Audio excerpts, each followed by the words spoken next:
Hey guys, so today I was going to do a video filming giving some tips about your first day back to school, either going back to school or going to college or university for your first year. More of the things I've written down are more to do for college or university, but also of course some of them can apply for going back to your first day of school. If you guys are wondering why I keep looking down, it's because I have the things I wanted to tell you guys about written down so I don't forget to mention some things. So for the first one, I was going to talk what it's like to live in a homestay. As I mentioned in one of my previous videos, I am a makeup artist and I live in a small town just outside Vancouver, BC, and I lived part-time homestay when I went to school in Vancouver. So I would live with a family 3 times a week, and my school was 3 times a week, and then I would go home the rest of the week. And it was definitely a different experience. It's kind of nice in some senses to be living in a homestay because you have a family environment around you as opposed to living by yourself. So that's kind of nice. And there was a mom and her 2 sons, and I also had another roommate that lived there as well with me. It's a different experience, and it's a way though to help you kind of adjust to moving out as opposed to just fully moving out by yourself or fully moving out with a roommate, especially if you're close to your family like I was, or still am, I guess. That it makes it a little bit easier for you to be able to move out, get adjusted to it, pack up all your stuff, and feel a little more secure and safe knowing that you have a family around you that helps take care of you. My homestay, though, did not cook for me. She didn't really even cook for her own kids. They had a nanny, but I cook for myself, but I got to use like all their equipment they have, and someone was usually always home there too, either them or my roommate. So I never really felt alone, and I felt really safe, and it was a good way for me to adjust moving out. I know, of course, you guys can get a dorm, which is a little bit different too. So you always have people around. I don't know if I would like living in a dorm though, just because it's so crammed and small, and yeah, I had to share stuff too, but I don't know. I don't know if I would like it or not. It's just such a different experience, and you don't get a lot of things completely provided for you like I did living in a homestay and living in a family environment as opposed to living with people your age. It's just a totally different experience. So unfortunately, I can't give you guys advice for that, but like I said, that's what it was like for me living in a homestay. The next thing I have is planning your outfit the day before. So whatever you want to wear for your first day of school, this also can apply to going to high school, middle school, whatever. I suggest planning it the day before. There's nothing worse than waking up in the morning and think you have this perfect, cute outfit, and it looks like garbage when you put it on. And then you're stuck there, and you're going to be late, and you don't know what to wear, and you get frustrated. I've had that happen so many times, so I plan my outfits in advance. So put your outfit the day before, try it on when you get home from school, see what you think looks cute and what you're going to wear for the next day. That's a big advice I would give. Next thing is bring your schedule and arrive early. Make sure you have your schedule laid out and all your different classes and where you're going to go. Maybe kind of look it up even if it's in advance, and make sure you arrive early so in case you get lost and you can't find where your classroom is, it gives you a chance to kind of look around and maybe see if you have a little bit of extra time to try to find it, to make sure you're not late, because I always think it's better to be early than it is to be late. The next one that I have is start talking to your fellow classmates. So you know if there's some girls or guys that are in your class, start talking to them. Like, find people who are in the same classes as you. Just start talking to people around you, and it's going to make it a lot easier for when you go into a class and you don't know anybody, especially if you're at a new school. Like, you may know, obviously, of course, you may know all your classmates already, but if you're in a new school and you don't know anybody, it's really nerve-wracking, and I've been to lots of different schools. I know how scary it is. So it's good to just try talking to people and getting to know them, and they might not be in your class, but they could be another one in your class, is not your first class. So you never know, or they might have someone they know that's in your first class that can kind of help introduce you to them. So I would suggest definitely start talking to people. It makes it so much easier knowing you have someone to be with and you've met as opposed to not having anybody. That's a big tip for me. The next one that I have is plan your homework and projects in advance.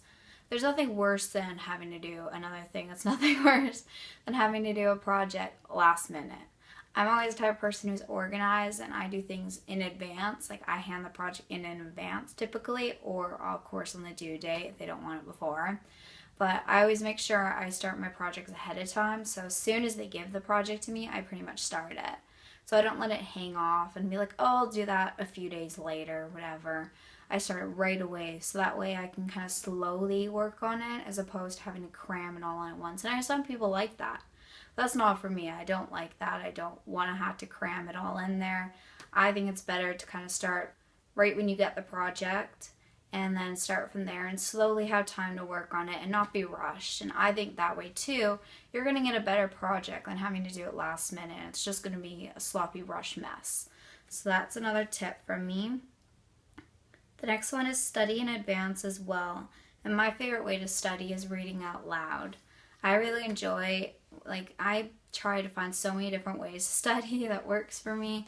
I really enjoy reading out loud. So when I have a study sheet, I read that same line or phrase or whatever I'm studying over 3 times in a row out loud so I can hear myself saying it, and that way it's easier for me to remember.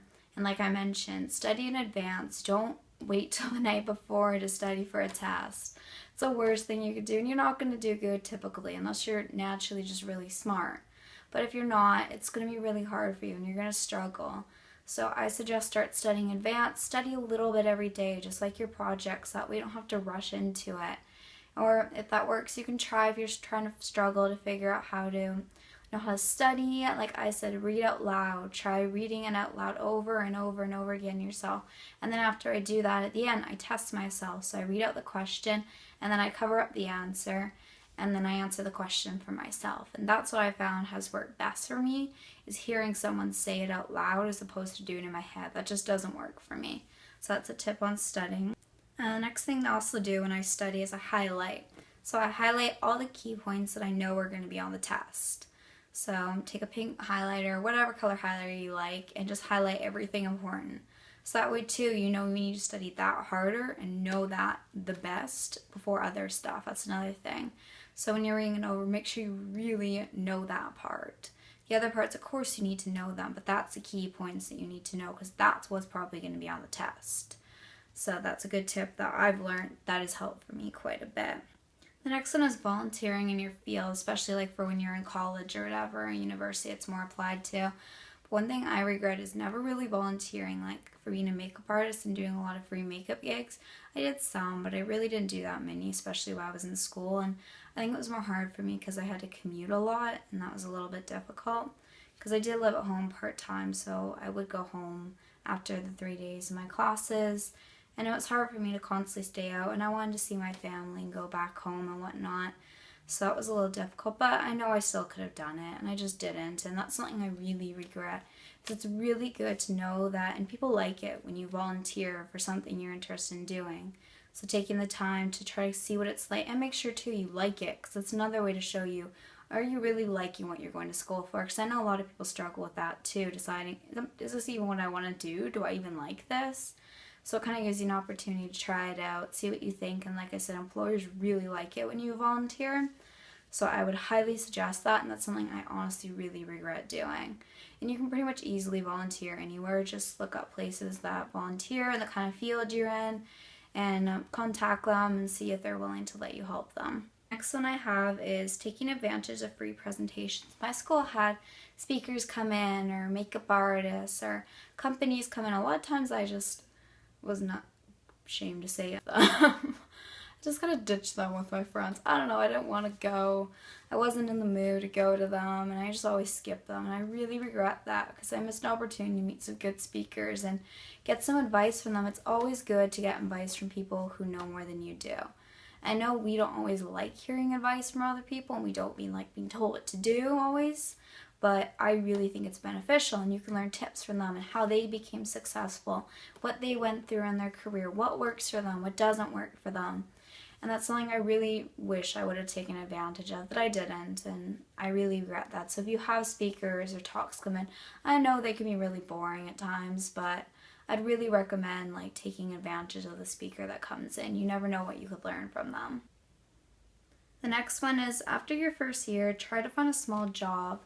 I know it's probably not going to get the best big job in your field, but after your first year, you do have an opportunity to try to find a smaller job that's in the field you're interested in. It may be volunteering, or it may be just a low-key minimum wage job that's still really close to what you want to go to school for. Typically, usually after your first or second year, you can get a more like assistant job in the field you're in. So I would suggest start applying to some jobs where they're looking for assistants or more a lower person as opposed to the actual main position. And they may be looking for someone to kind of help them and someone to train. And that way, too, it gives you an opportunity to get right into your field and start working and start preparing. So when you want that big job, you've had the opportunity to get a volunteering and you've had the opportunity to try actually working in the field and get some pay and assisting and helping some other people. That's something I'd really recommend, too. That's something that a lot of girls in my class did. I didn't do that either. And I really regret it. I just didn't want a job when I was in college, I guess, but that's something I really regret doing, that I wish I would have got the experience from that. The next one is take time off to travel. I really think it's one thing that when you're done school or even partway through school, a lot of my friends have done this. My program is only years, so I didn't have to worry about this, but they've taken time off for traveling. And I think traveling is really important. It's something to do. I've actually really been beneficial to have traveled a lot for someone my age. I've had to see so many different things in my life. I haven't obviously been everywhere, but I've seen a lot of what I wanted to see for someone my age, and I'm really happy and blessed for that. But a lot of people my age haven't, and I really think it's a good thing to go backpacking, experience the world, get some knowledge from other countries, experience their backgrounds, experience what they do in their lives, and it really gives you a different view on life and makes you appreciate things more that you do, and it just gives you such a good perspective of everything that's going on. And it's always good, like I said, it's good knowledge, and it's something that's great to have, knowing that you've been traveled in different places. Also, a lot of companies actually like if you've done that too. So that's something I'd really recommend doing. It's just taking some time for you, going somewhere you've wanted to always go, backpack, save some money, go travel, enjoy the world. And life's so short, you might as well do it while you can and while you have the opportunities to. Next thing that I have is, I know sometimes after you finish your program, it's hard to find a job. And I really struggle with that. I think it's more because I live in a small town and all the big jobs are in the big city, and I'm really struggling to try to get a way to get out there in the city and move out there because it's so expensive. I know it's hard, and it can be really discouraging for me sometimes knowing that I'm not actually doing what I want to do. And it can be really struggling, and it's hard to find a good job once you're done all the program. You think, okay, well, I'm done. What do I do with my life? And how do I find a job? And I can't find a job. Nothing's hiring right now, and I don't know what to do. Should I just find another job to keep me busy? Don't give up. When it's the right time, a job will come for you. What you love to do, it will happen. I believe that everything happens for a reason. If it's meant to be, it'll come for you. Don't get discouraged. Don't bring yourself down. Know that it's just not your time right now, maybe. And just like I said, keep volunteering. Keep trying to find more lower jobs until you know that big job's come for you, and then you can take it. But don't sit around moping or being sad or whatever. And use your time wisely that you have in between trying to find a job, or even travel as soon as you're done. And prepare yourself. Try to find something as soon as you get back. But like I said, I know it can be really discouraging and it's really hard, but don't be hard on yourself and don't give up. Keep trying. There's something that will come for you, I promise. But if you guys have any more questions, let me know.